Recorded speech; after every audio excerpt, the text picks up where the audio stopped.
আসসালামু আলাইকুম। আজকে একটা বিস্তারিত তথ্য পাওয়া গেল। ইরানের প্রেসিডেন্ট মাসুদ পেজেশকিয়ান তার উপরও হামলা হয়েছে। 12ই জুন হামলা শুরু করে ইসরায়েল এবং তার দুদিন পর 15ই জুন একটা বৈঠকে ছিলেন খুবই নিরাপত্তা বেষ্টিত একটি ভবনে, একেবারে মাটির নিচে বলা যায় বা নিচতলায়, সেখানে পর্যন্ত হামলা করেছে এবং যতগুলো প্রবেশ পথ ছিল সব প্রবেশ পথে ক্ষেপণাস্ত্র হামলা চালায়। কিন্তু সৌভাগ্যক্রমে বেঁচে যান মাসুদ পেজেশকিয়ান। যখন নাকি হামলা হয় তখন জরুরি একটা গোপন নির্গমন পথ, সেটা দিয়ে যখন তিনি বেরোচ্ছিলেন তখন পায়ে চোট পান। তার মানে ইসরায়েলের যেই হামলা ছিল 12ই জুন ইরানের উপর, এটা ছিল সর্বব্যাপী। আয়াতুল্লাহ আলী খোমেনি বাদে বাকি সবাইকে হত্যা করা ছিল ইসরায়েলের লক্ষ্য। সেই লক্ষ্য আংশিক পূরণ হয়েছে। আংশিক পূরণ হয়েছে বলতে 20 জন সামরিক কমান্ডার এবং 6 জন পরমাণু বিজ্ঞানী প্রথম রাতেই তারা শেষ হয়ে যায় একেবারে পরিকল্পিত হামলায়। এই ক্ষেত্রেও এত নিখুঁত ছিল ইরানের প্রেসিডেন্টকে টার্গেট করা, যে গোয়েন্দা তথ্যের উপর ভিত্তি করে যে কোথায় বৈঠক হইতে পারে এবং কোন পজিশনে, ঠিক সেই পজিশন মতো তারা হামলা চালায়।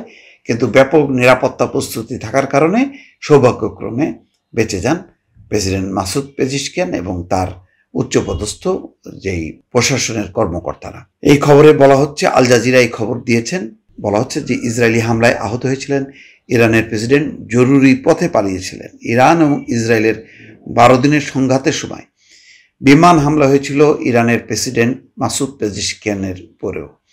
হামলায় প্রাণে বাঁচলেও সামান্য আহত হন তিনি। তেহরানের অভিযোগ, প্রেসিডেন্টকে হত্যা করার জন্য এই হামলা চালানো হয়েছিল। ঘটনাটি ঘটে গত 15ই জুন। ইরানের একজন জ্যেষ্ঠ সরকারি কর্মকর্তা জানান, সংঘাত চলাকালে রাজধানী তেহরানে সুপ্রিম ন্যাশনাল সিকিউরিটি কাউন্সিলের বৈঠকে অংশ নিয়েছিলেন প্রেসিডেন্ট মাসুদ পেজেশকিয়ান। সেখানেই হামলা চালায় ইসরায়েলি বাহিনী। মানে ইসরায়েলি বাহিনী এত বেপরোয়া ছিল যে তারা আন্তর্জাতিক কোনো নীতি, মানে কোনো আইন কানুন, কোনো কিছুই তোয়াক্কা করে না। যেহেতু আমেরিকা তার পেছনে আছে, সমর্থনে আছে, সুতরাং যে কোনো কিছু করার অধিকার আছে। ধরেন যে ধরনের ঘটনাটা ঘটিয়েছে ইসরায়েল ইরানে, ইরান যদি ইসরায়েলের এরকম প্রধানমন্ত্রী সহ যদি ব্যাপক যদি মন্ত্রিসভাকে শেষ করায়, তাহলে ইরানের উপরে যে ধরনের প্রতিক্রিয়া হবে, চাপ তৈরি হবে আন্তর্জাতিক বিশ্বে, এবং যে ধরনের হামলার মুখে পড়বে, ইরানের উপর যে ইসরায়েল চালালো, ইসরায়েলের উপর কিন্তু কিছুই হলো না। মাসুদ পেজেশকিয়ান সৌভাগ্যক্রমে বেঁচে গেল। এমনকি আয়াতুল্লাহ আলী খোমেনি, তিনিও নাকি হত্যার তালিকায় ছিলেন, কিন্তু ট্রাম্প বলেছেন যা না, তাকে যেন এই আওতামুক্ত রাখা হয়। তার মানে খামেনি ছাড়া বাকি সবাইকে হত্যা করো, এই ছিল নির্দেশনা, এই ছিল পরিকল্পনা।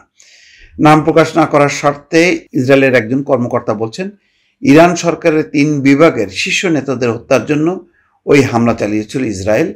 ইরানের সরকার ব্যবস্থাকে উৎখাত করা ছিল হামলার উদ্দেশ্য। আল জাজিরাকে তিনি আরও বলেন, এই হামলার জন্য ইসরায়েলকে খেসারত দিতে হবে। তিনি ওই দিন তেহরানের সরকারের নির্বাহী, আইন ও বিচার বিভাগের প্রধান সহ অন্যান্য জ্যেষ্ঠ কর্মকর্তাদের সঙ্গে বৈঠকে অংশ নিয়েছিলেন প্রেসিডেন্ট মাসুদ পেজেশকিয়ান।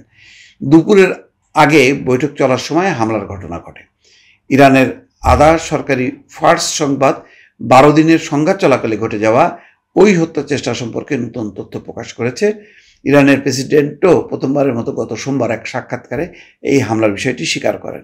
ফার্স নিউজের প্রতিবেদনে বলা হয়েছে, তেহরানের পশ্চিমাঞ্চলে একটি স্থাপনার নিচতলায় জ্যেষ্ঠ সরকারি কর্মকর্তাদের ওই বৈঠক চলছিল।